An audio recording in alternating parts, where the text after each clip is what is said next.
Houston ordered Maryland native and San Jacinto veteran Alexander Somervell to lead the retaliatory expedition to the Rio Grande. He was a Houston man, and the president explained to him that the mission was more a gesture to appease angry citizens of South Texas than a real campaign.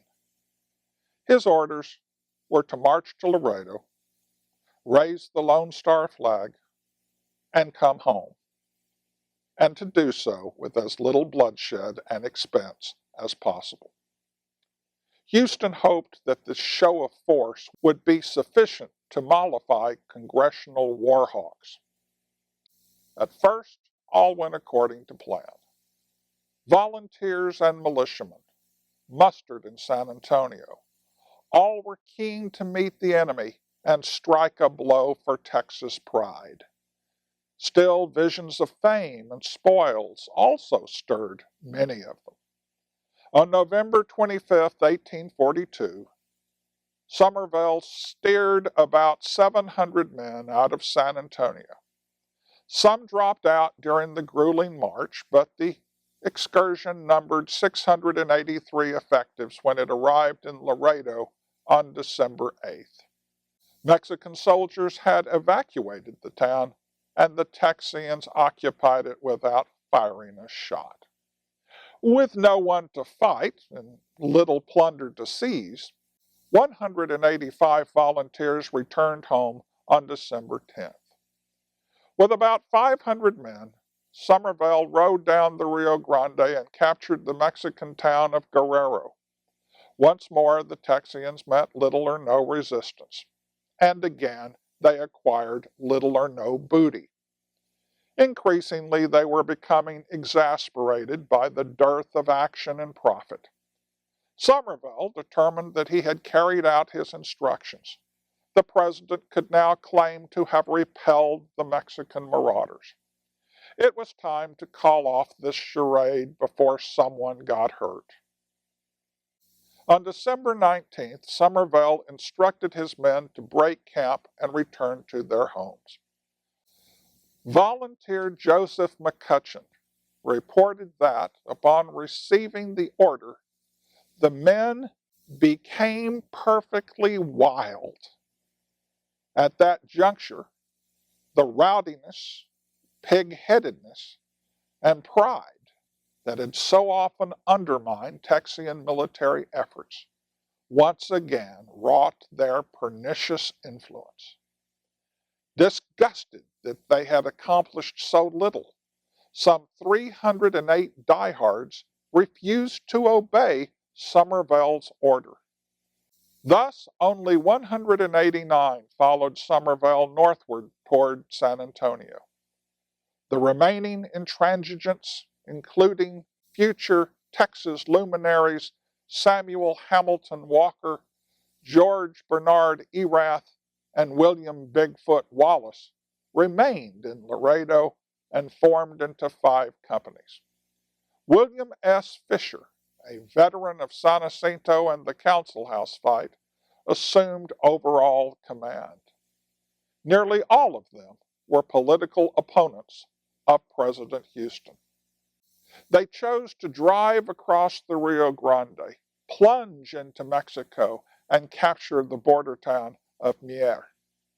With that decision, the Somervell expedition ended, and the ill-starred Mier expedition began.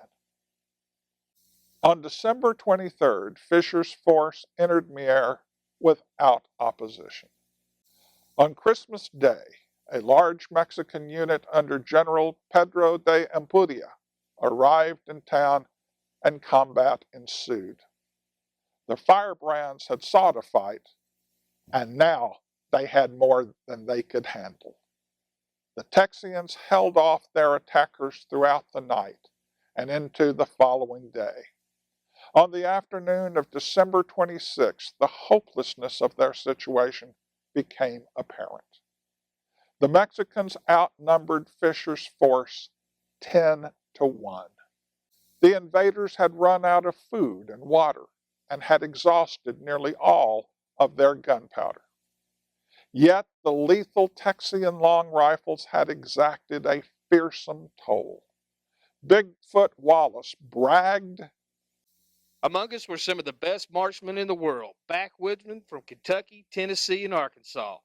And every greaser that ventured to peep at us above the parapets of the houses and around the corners of the streets was sure to get a bullet through the head. it was no baseless boast. Ampudia suffered 600 killed and 200 wounded. Conversely, Fisher had lost only 30 killed and wounded. Fisher agreed to terms, but recalling the Alamo, Goliad, and Dawson's massacre, he refused to surrender until Ampudia supplied a written assurance that he would treat the Texians with consideration. Santana violated Ampudia's pledge and ordered his soldiers to march the Mier prisoners to Mexico City. On February 11th, 1843, the captives overpowered their guards and escaped into the hills outside Salado, Mexico. Without food or water and deep within enemy territory, the effort proved fruitless. Only 3 escapees made it back to Texas. Mexican troops rounded up the rest, 176 total, and returned them to confinement in Salado. News of the escape attempt incensed Santana. He ordered the immediate execution of every Mier prisoner.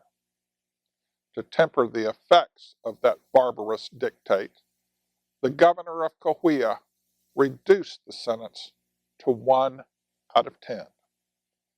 Consequently, 17 of the 176 would die. But how to determine the condemned?